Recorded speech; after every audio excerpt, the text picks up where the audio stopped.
Y ya estamos con la siguiente invitada, me refiero a Joana Sierralta. Ella es directora venezolana, dirigirá la Orquesta Juvenil Nacional del Sodre con un espectáculo Trascendencia. Gracias por acompañarnos, un gusto recibirte, Joana. Gracias por el espacio.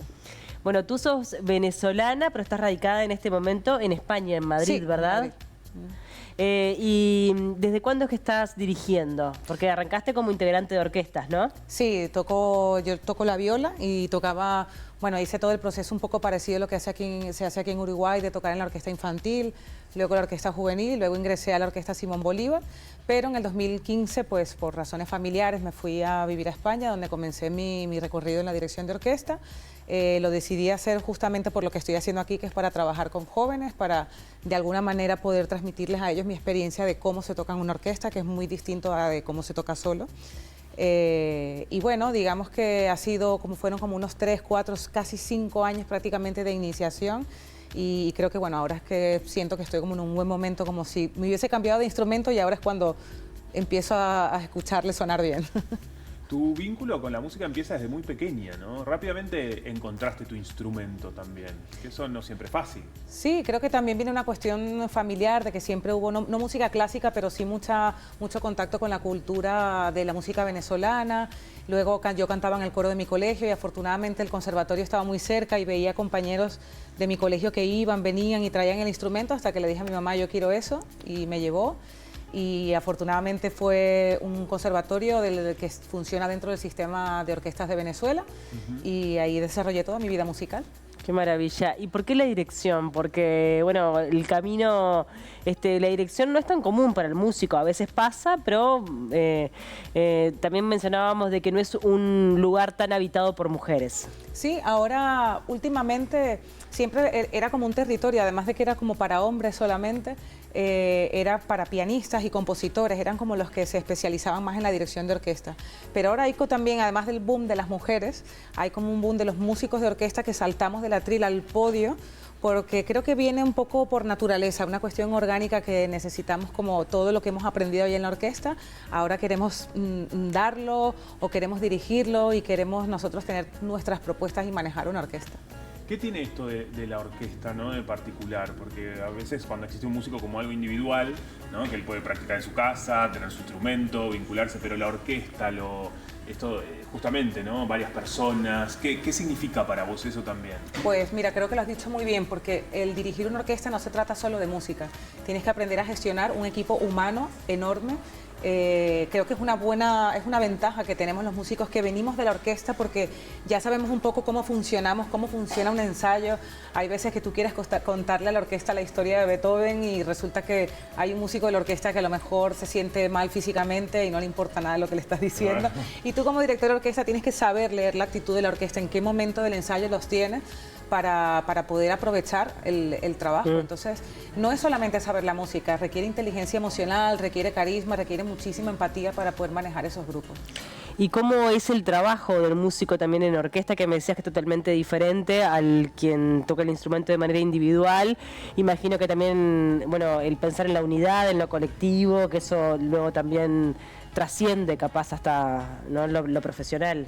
Sí, efectivamente, nosotros tenemos dentro de una orquesta, un músico de orquesta, aunque toque en grupo, tiene una responsabilidad individual, que es hacer su trabajo previo en casa para que el día del primer ensayo esté en lo que nosotros decimos las notas, que es lo básico, y poder darle la posibilidad al director o la directora de orquesta de trabajar en base a lo que ese músico ya trabajó. Y el director de orquesta es el responsable de poner lo que el autor de la obra quería expresar y además su interpretación de eso. Entonces el músico de orquesta tiene que estar abierto a todo eso, también cumpliendo con su responsabilidad individual. Es un poco como funciona en la sociedad. Claro. De hecho, el maestro Abreu, que fue el que creó el sistema de orquestas de Venezuela, decía que una orquesta sinfónica es el mejor ejemplo de democracia, porque tú como individuo tienes una responsabilidad, pero luego como colectivo también la tienes, además de respetar ciertas jerarquías, director, concertino, jefe de sección, para que todo esto pueda funcionar en una semana de ensayos y un concierto. Claro. Decía algo así como que también era importante las horas del ensayo, ¿no? A veces más que lo que es el concierto. ¿Cómo es esa...? Efectivamente. Para mí, que también me gusta muchísimo formar orquestas jóvenes, siempre les transmito a ellos que el concierto es un regalo que nosotros le damos al público. Es la muestra de lo que hemos hecho en una semana o más. Es la muestra de nuestra preparación. Y considero que la preparación realmente es lo más importante, porque en la preparación siempre estamos en esa búsqueda de la perfección, que como nunca va a llegar, porque nadie llega a la perfección, es entender que lo que importa es todo lo que recorres en ese camino. Claro. ¿Cómo fue encontrarte con la Orquesta Juvenil del Sodre? Bueno, ha sido como una especie de reencuentro también, porque estuve aquí hace un año, pero con otro papel, que fue de profesora de viola de la Orquesta Iberoamericana, que se celebró aquí en Montevideo como país y ciudad anfitriona. Y ahora vine como directora. Entonces, bueno, creo que se crearon ciertas expectativas en los jóvenes de la Orquesta Juvenil del Sodre, y para mí también, porque es un proyecto muy parecido al de Venezuela, porque también ha heredado muchas cosas, hemos sido como países hermanos para la música. Y la energía que estos jóvenes tienen es impresionante para tocar, sobre todo la buena actitud ante la música, la buena disposición que tienen para el trabajo, el estar siempre con la humildad de estar abiertos a escuchar lo que yo u otra persona tenga que decir. Es maravilloso. Qué lindo. Este año también estuviste en Río de Janeiro, ¿no? Sí, hace poco. ¿Cómo es eso de viajar también por la región, ir conociendo los diferentes espacios, lugares? ¿Cómo estamos nosotros también no digo en comparación, pero de alguna manera con lo que es la región? Pues mira, creo que Uruguay está en un momento de ventaja para mí, absolutamente. Sobre todo con esto de las orquestas jóvenes e infantiles, creo que es un proyecto que es de referencia. Yo se lo decía a mis compañeros, una de las cosas que me alegró de ser invitada a dirigir esta orquesta es que creo que la Orquesta Juvenil del Sodre es una orquesta en la región ya de referencia. E incluso a compañeros en España ya les he contado lo que hay aquí, porque es difícil que pase algo así en muchas partes del mundo. Sucede en Venezuela, sucede aquí, y espero que Uruguay también pueda ser ejemplo de que es posible lograr algo. ¿Y a qué crees que se debe? ¿A las escuelas? Creo que se debe a las escuelas, se debe al esfuerzo grandísimo que hacen todos los profesores, a cómo lo ha sabido llevar Ariel Britos y Claudia. Ellos siempre han tenido esa visión de poder hacer algo parecido a Venezuela. Siempre se tiene que adaptar al país, nunca se puede hacer algo exactamente igual. Pero creo que crear el sentido de la responsabilidad a los niños a través de la música, creo que ahí es donde está el truco. No hacérselos ver como un hobby, sino que es una responsabilidad, porque al final esa disciplina, aunque estos niños no vayan a ser músicos cuando sean mayores, es una disciplina que van a aprender para dedicarla y hacerlo así en otros ámbitos de sus vidas. Claro. Un desafío también es separar a esos niños de las tecnologías de alguna manera, ¿no? En los tiempos que corren hoy en día, qué bueno que sea a través de la música, que de alguna manera los celulares queden fuera de los ensayos. Yo esto lo he preguntado a muchos directores también, de que eso o un desafío en el 2025. Efectivamente lo es. Yo, que tengo una hija de 14 años, todavía no tiene teléfono, así que Opa, ya sí, ahí estamos luchando y también convenciéndola de que tendrá mucha presión social, pero tiene que aguantar todavía tiene que aguantar. Claro. Y ella toca el violín también, y cuando estudia en casa no tiene teléfono, pero si lo tuviera, yo se lo digo a los chicos de la orquesta, le digo, tienen que aprovechar la tecnología a su favor. Antes, nosotros para poder escuchar una obra musical teníamos que comprar el CD, pero ahora ellos tienen una referencia inmediata, que es todas las redes sociales, y pueden escuchar la música donde sea. Eso es usar la tecnología en favor de la música. Pero luego, cuando estás estudiando con el teléfono al lado, si bajas el instrumento y agarras, entonces hay que también irlos educando en ese sentido, transmitirles lo que antes era cuando no existía nada de esto, claro, y usarlo como una herramienta de trabajo y no algo que nos interrumpa. Sin duda. Hablemos un poco del espectáculo, Trascendencia. ¿Cómo está planteado? ¿Cómo estás trabajando también con los chicos? Bueno, hemos construido el programa de este concierto alrededor de La Cigán, que es una obra de Ravel para violín, que es gitana total, en la que Maggie Britos es la solista, porque creo que han hecho un concurso de jóvenes para tener cada uno un concierto, una oportunidad de oro para poder tocar de solista. Entonces, bueno, junto a Ariel hemos elegido una serie de obras como la Marcha Húngara de Berlioz, con la que vamos a abrir el concierto, y yo elegí una obra que es Hamlet, de Tchaikovsky. Tchaikovsky compuso 3 obras alrededor de las obras de Shakespeare: Romeo y Julieta, La Tempestad y Hamlet. Y Hamlet es una obra maravillosa para poder trabajar con orquestas jóvenes, porque se da mucho para la pedagogía. Este trabajo de que se puedan escuchar entre ellos, da mucho para eso. Y bueno, es una obra que cuenta un poco la historia de Hamlet brevemente, y que me ha servido a mí muchísimo para trabajar con esta orquesta lo que es tener la responsabilidad de imprimir a través de la música el carácter, no solamente de la música de un compositor, sino de una obra literaria. Y creo que unir todo eso, pues, es muy bonito. Está buenísimo.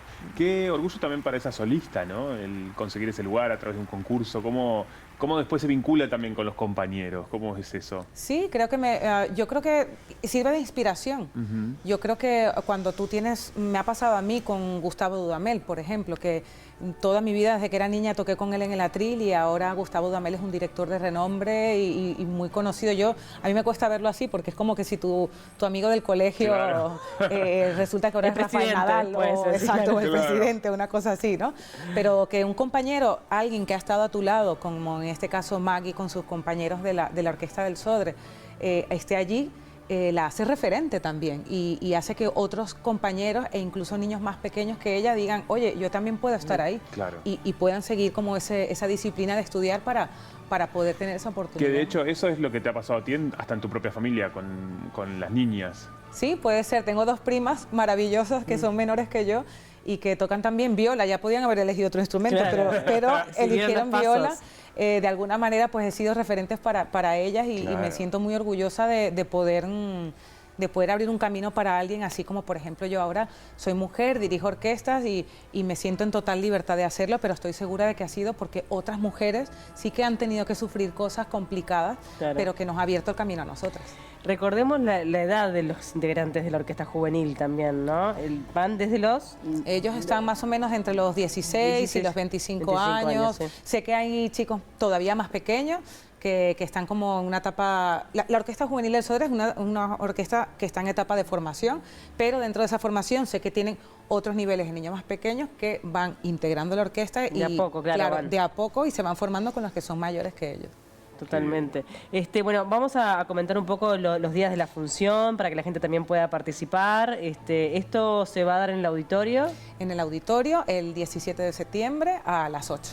A las 8 y va a ser una única función en un principio. Una única función. ¿Y estás ensayando desde, llegaste el 10, me dijiste? Sí, llegué el 10. No todos los días hemos ensayado porque la orquesta también tiene otras actividades y otros conciertos. Claro. Hemos ido intercalando allí con la agenda de la orquesta. Pero bueno, cuando hemos ensayado intensamente porque cada día son 4 horas y es muy intenso. ¿Y es un espectáculo de qué duración? Esto va a durar aproximadamente 1 hora 10 minutos porque es sin pausa, lo hacemos todo seguido. Hamlet es la obra más larga, dura 20 minutos, las otras son un poco más cortas y entonces se hace un poco más ligero y más agradable. Qué maravilla. Qué bien. ¿Pudiste disfrutar de Montevideo cuando no están ensayando? Sí, mucho. La verdad es que sí. Me ha tocado venir en buen tiempo, había mucho sol y... Bien. Claro, es verdad, la semana pasada estuvo espectacular. Sí, sí, ha sido maravilloso. He tenido mucha suerte hasta para eso. Qué Qué divino. ¿Y después ya te volvés para Madrid? Me vuelvo para Madrid y paso 3 días en Madrid, luego me voy a Sevilla, que voy al festival, el primer festival de ópera de Sevilla, a dirigir una ópera contemporánea que se llama Don Juan no existe.